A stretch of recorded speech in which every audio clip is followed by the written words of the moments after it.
tumeur atypique, ambiguë, etc. Peut-être que parfois, surtout si vous avez un bon anapathe, vous avez des tumeurs où on vous dit c'est un SAMPUS, un YAMPUS, un MELTUMP, bref, vous avez plein de noms bizarres. Et en gros, vous comprenez un peu en lisant l'anapathe que c'est pas un mélanome, mais qu'en même temps, c'est pas un névus. Et que on ne sait pas trop où on va et on ne sait pas trop quoi en faire non plus. C'est ce qu'on va essayer de voir maintenant. C'est un énorme spectre diagnostique. On va voir les bases. Je ne vais certainement pas aller dans le détail, voilà, mais on va discuter un tout petit peu de ça. Déjà, c'est quoi en fait un névus? C'est une tumeur avec une prolifération. Souvent, il y a des altérations de BRAF ou de NRAS. C'est en gros, vous avez une altération génétique. Et si vous en rajoutez, vous avez un clone cellulaire qui commence à pousser tout seul, ça va donner ce qu'on appelle, histologiquement, il y a plein de classifications, mais en gros, retenez un mélanocytome. On continue, ça augmente le nombre d'altérations génétiques, vous allez avoir un MELTUMP, et on continue encore, et vous allez avoir un mélanome.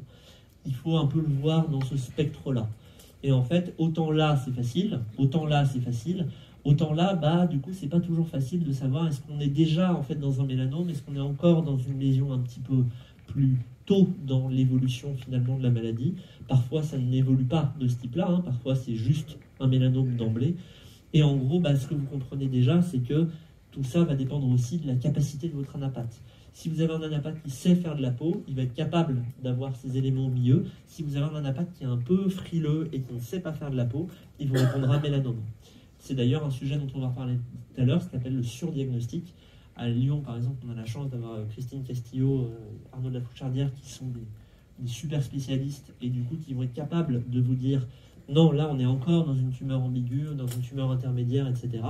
Si vous êtes quelqu'un qui ne sait pas faire, il vous dira mélanome et puis ce sera plié, quoi. Mais voilà, si vous voyez ça, c'est des tumeurs intermédiaires. Il y a deux grandes catégories, si vous devez retenir ça, c'est le plus important. Vous avez pour les tumeurs mélanocytaires atypiques, il faut avoir le Breslow, le nombre d'ulcérations, le nombre de mitoses. Et globalement, le suivi n'est pas bien consensuel. Mais en tout cas, il faut avoir ces éléments-là, qui la plupart du temps seront négatifs, mais il faut les avoir quand même. Le suivi n'est pas consensuel, mais en gros, il faut dire aux gens, vous avez un peu plus de risques que la population générale et on va vous suivre de plus près, quoi. Pas autant que pour un mélanome, mais on les voit bien annuellement, quoi, on va dire. Et les deux grandes catégories, c'est simple, c'est les tumeurs fines et les tumeurs épaisses. Déjà, si vous devez retenir ça, c'est le plus important. Les tumeurs fines, c'est assez fréquent, c'est même très fréquent, c'est des tumeurs qui font moins de 8 mm. Vous avez un syndrome des névus atypique, vous avez une irritation, vous avez un trauma local. Bref, il y a plein de choses qui peuvent donner ce côté atypique à vos lésions. Il y a ce qu'on appelle les névus de septembre aussi, parfois, qui peuvent donner un peu. Vous avez en gros une irritation, un névus déjà un peu atypique qui s'est tapé un coup de soleil par-dessus. Ça peut donner des altérations un petit peu au niveau histologique. Globalement, les histologistes vont vous répondre si c'est un peu atypique et que le patient est jeune, ils vous diront plutôt mine, donc des tumeurs mélanocytaires néoplasme intra-mélanocytaire, des lésions, j'ai perdu le terme. Et si vous êtes plutôt vieux, avec la même lésion, ils vous diront plutôt SSM. Donc, vous avez vraiment, pour la même histologie, le contexte clinique qui va beaucoup compter. Vous avez 20 ans, vous avez une tumeur atypique, ils vous diront, bon, c'est un mine. Vous avez 70 ans et vous avez déjà un mélanome, ils vous répondront SSM pour la même lésion. Donc, le contexte clinique est assez important là-dedans. Le pronostic est excellent et la prise en charge, c'est une exavase complète. Parfois, on aime bien leur remettre 5 mm de marge, mais là aussi, l'histologiste vous mettra souvent la prise en charge dans le courrier d'anapathe. Je vous donne deux exemples. Ici, vous avez un jeune homme avec une lésion de la jambe assez récente. Vous avez une lésion pigmentée en zone classique. Vous avez des petits globules en périphérie qui signent ici de manière asymétrique une lésion qui était en croissance. Vous avez ces globules, on ne voit pas très bien à cause du reflet, mais vous avez du réseau qui est par là, vous avez une zone sans structure, donc c'est une lésion déjà qui est multicomposée asymétrique. On n'a pas grand-chose de plus. Bon, cette lésion a été enlevée, c'était du coup un mine. Là, vous avez un patient de 70 ans, donc là, attention, avec une lésion qui, finalement, quand on la regarde, n'est pas si inquiétante que ça. Vous avez du réseau, vous avez quelques globules qui traînent ici, mais très peu. Vous avez un îlot de pigmentation de réseau plus foncé en périphérie. Donc, en fait, vous n'avez pas grand-chose. Vous avez du réseau, des globules, ça fait que 2 patrons. Le réseau est déjà un peu atypique, mais le patient dit, ça, c'était pas là avant. Donc, vous avez une lésion mélanocytaire qui apparaît après 45 ans un peu de méfiance. Elle n'est pas jolie, elle ne ressemble pas aux autres, on l'enlève. C'était pas un mélanome, mais c'était justement ces fameux mines. Un autre exemple, même chose, un patient de 67 ans qui avait cette lésion au niveau du bras, qui allait voir son médecin traitant en disant « ça c'est nouveau, c'était pas là ». On le regarde de près, vous avez une lésion pigmentée en zone classique avec du réseau qui signe une lésion mélanocytaire, du réseau, quelques petits globules, un réseau un peu atypique en périphérie. On n'a pas beaucoup d'arguments pour un mélanome, mais c'est une lésion qui est vraiment qui sort du lot. En plus de ça, les nouvelles mélanocytaires chez quelqu'un de plus de 45 ans, on l'a enlevé. C'était pas un mélanome, c'était un mine, mais une tumeur du coup où on ne sait pas trop comment elles évoluent ces tumeurs. C'est-à-dire que ce mine, est-ce qu'il serait devenu un mélanome, est-ce qu'il serait resté comme ça? C'est assez difficile de le savoir. C'est bien de les enlever, on va dire quand même. Après, on va avoir les tumeurs épaisses. Les tumeurs épaisses, elles sont beaucoup plus rares, heureusement, et vous allez le voir, c'est pas bien grave. En fait, vous allez plutôt penser que c'est un mélanome la plupart du temps. Et donc, vous serez plutôt rassuré quand vous aurez l'anapathe. Ce sont des tumeurs qui peuvent être ce qu'on appelle les tumeurs spitzoïdes atypiques, le mélanome animal, mélanocytome, bapome, les névus bleus cellulaires et les névus de pénétration profonde. Et les MELTUP, c'est, vous allez le voir, à part le névus de pénétration profonde qui est diagnosticable facilement globalement, les autres, la plupart du temps, vous allez avoir une histologie qui va être dans le lot. Les tumeurs spitzoïdes atypiques, je vous passe un peu toute la totalité, mais la plupart du temps, vous allez avoir un patron qui va être multicomposé, vous le voyez ici, c'est des tumeurs que vous auriez enlevées dans tous les cas. C'est-à-dire que la plupart du temps, vous allez avoir l'impression que c'est un mélanome, et vous allez avoir envie de l'enlever, vous allez l'enlever, on va vous répondre que c'est une tumeur spitzoïde atypique. L'important là-dedans, c'est la RCP. Dans toutes ces tumeurs épaisses, une RCP est indispensable parce que c'est des prises en charge qui sont moyennement protocolisées, enfin pas très bien protocolisées, il faut quand même des avis d'experts là-dedans. Et comme vous le voyez, souvent en fait, on va avoir pas mal de... Souvent c'est des tumeurs qui vont être vues par des spécialistes parce qu'il faut refaire l'immunohistochimie derrière, parfois il faut faire de la génétique également. Parce que c'est des choses qui vont être importantes pour reclassifier la lésion.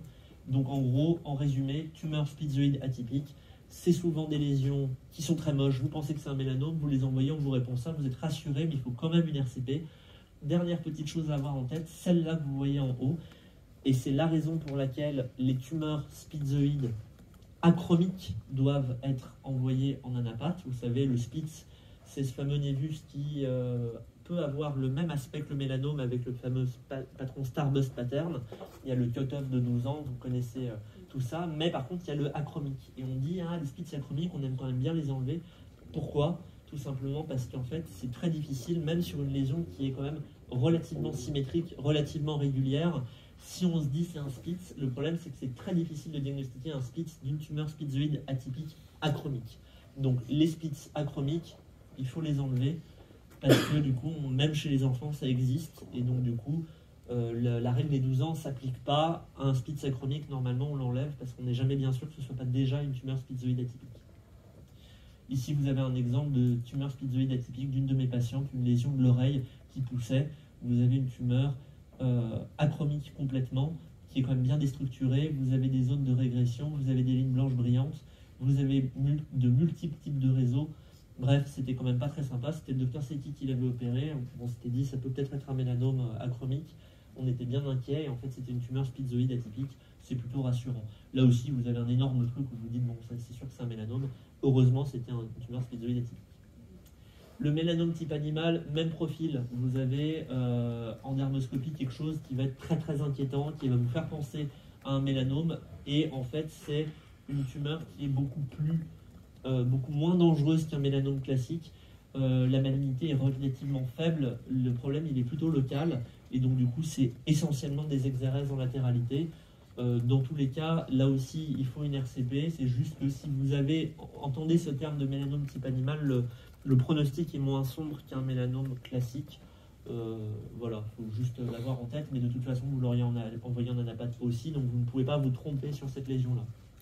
Le mélanocytome, souvent, c'est un peu plus compliqué, c'est souvent des adultes jeunes, c'est des lésions qui vont évoluer un peu dans le temps. La plupart du temps, on a quand même un peu une pigmentation bleue homogène. Vous pouvez avoir le black blue sign, parfois vous avez des chrysalides, donc qui vous éloignent finalement du diagnostic de névus. Vous avez un faible potentiel de malignité, je vous en ai donné quelques exemples. Ça, c'était le dos d'une personne de 92 ans, donc l'adulte jeune, on repassera. Vous avez une lésion pigmentée en zone classique, vous avez du réseau, vous n'avez pas de globules, pas de stries. vous avez une espèce de voile bleuté qui prend une grande partie de la lésion, donc du réseau mélanocytaire et un voile blanc-bleu sur plus de 50% de la lésion, c'est un gros argument pour enlever la lésion. C'était effectivement un mélanocytome. Il y a eu une petite reprise à 5 mm et on ne va pas embêter plus la patiente que ça. Ici, c'était un monsieur de 35 ans, c'était en plein milieu des poils au niveau du thorax. Je suis désolé pour la qualité, c'est une tumeur rare, elle est arrivée au tout début de mon activité, je ne prenais pas de très belles photos. Mais vous avez une lésion pigmentée en zone classique, vous avez du noir, du marron. C'est une lésion où on a l'impression qu'on a un peu des stries en périphérie. Bref, on n'a pas assez d'aliments pour un névus bleu, mais on se dit ça ressemble un peu à un névus bleu, mais ça colle pas bien. Et effectivement, c'est ça en fait un mélanocytome. Ça ressemble un peu à un névus bleu, mais il y a des éléments pour une lésion mélanocytaire avec. On se dit c'est pas suffisant, j'ai envie de l'enlever. Et voilà, ça c'est le mélanocytome, c'est un peu plus fréquent, ça arrive. Moi, depuis que je suis installé, j'en ai eu 2. Mélanome animal, autant dire que j'en ai jamais eu. Tumeur schizoïdique, j'en ai eu une, mais voilà. C'est pas des trucs qui arrivent tous les jours et c'est juste, vous pouvez un peu rassurer le patient. Il y a une RCP, mais c'est pas non plus un truc comme un mélanome, quoi. Parfois, ça peut vraiment être extrêmement moche, comme cette lésion de la main qui ressemble beaucoup à un névus bleu, mais avec une ulcération. Névus bleu, ulcération, vous ne posez pas de questions, vous enlevez. Surtout que ça, je pense que c'était évolutif pour le coup. Donc voilà. Le BAPOM, ça c'est un cas qui est un peu particulier, c'est compliqué. Le BAPOM c'est compliqué, soit c'est sporadique, donc ça peut arriver tout seul, soit c'est associé dans un syndrome ce qu'on appelle BAP1, qui est un facteur génétique qui va nous faire surveiller très précocement ces gens parce qu'ils peuvent avoir des mélanomes cutanés mais aussi choroïdiens, ils peuvent avoir des mésothéliomes, des cancers du rein. C'est des gens qu'on surveille de près. Il faut une consultation et pas d'ontogénétique, c'est assez drôle l'ontogénétique, d'oncogénétique, puisque du coup si c'est germinal, on va chercher chez les apparentés aussi. Et en fait, dermoscopiquement, parfois c'est assez facile, comme vous le voyez ici, une lésion qui va vraiment en imposer pour un mélanome, ou alors sur celle-là. Parfois c'est un peu plus compliqué avec des lésions qui sont à la limite de la chromique. Dermoscopiquement, ça va être brun clair, il y a des reflets un peu rougeâtres, ce côté rouge-marron, et pas habituel dans les névus. Le rouge-marron, ça peut vous faire évoquer le BAPOM. Des téléangiectasies, pareil, qui n'ont pas vraiment grand-chose à foutre dans une lésion mélanocytaire. Un patron multicomposé asymétrique qui, là, vous fera plus penser au mélanome. Des aires hypopigmentées sans structure. Des globules pigmentés en périphérie. En gros, c'est soit une lésion mélanocytaire qui va en imposer sur un mélanome et on vous répondra BAPOM et du coup vous direz « Ah, juste, c'est finalement plutôt rassurant, mais par contre, il faut qu'on réfléchisse au côté génétique. » Et à l'inverse, ça peut être une lésion. Parfois, vous avez plein de lésions dans le dos. Quelqu'un vous dit que c'est bizarre, ça ne ressemble pas à des névus comme d'habitude. C'est rouge-marron, il y a des téléangiectasies. C'est entre le névus et le baso. C'est un peu bizarre comme aspect. Et à ce moment-là, vous pouvez en faire une exérèse. Si on vous répond BAPOM, en fait, il faut soit s'assurer que ce soit une seule lésion, et bon, c'est une seule lésion, soit vraiment vous êtes dans un syndrome génétique, et à ce moment-là, c'est bien de le savoir pour la suite, on va dire. Le névus bleu cellulaire, ça ressemble quand même foutrement à un névus bleu, mais parfois vous avez comme du réseau, vous voyez en périphérie, qui vous fait dire, vous avez du réseau, donc c'est pas un névus bleu habituel. Là, de la même manière, vous voyez, ça peut en imposer pour un névus bleu, mais vous avez des vaisseaux en périphérie pas du tout habituels. Vous avez des zones de régression centrale qui vous font dire, ça colle pas avec un névus bleu. C'est à peu près ça, des zones bleues sans structure, des zones marron avec des globules, des lignes parallèles. C'est pareil, c'est pas bien dangereux le névus bleu cellulaire, mais on va faire une exérèse plus profonde et plus large. Donc, de la même manière, ça va probablement pas vous tuer. Le suivi n'est pas bien consensuel, mais en tout cas, il faut une reprise chirurgicale. Et le DPN, le névus à pénétration profonde, qui pour lui est beaucoup plus fréquent, qui était pendant une immense partie du temps considéré comme une tumeur assez dangereuse. Et en fait, maintenant, on voit qu'il y a des DPN bénins, des DPN plutôt versant malin. Et en fait, ça, souvent maintenant, les histologistes sont bien habitués. Ils vont vous dire c'est un DPN gentil, et à ce moment-là, on les surveille même pas vraiment. Ou alors, à l'inverse, c'est un DPN vraiment atypique, et à ce moment-là, on va les surveiller. En gros, le DPN, c'est quoi?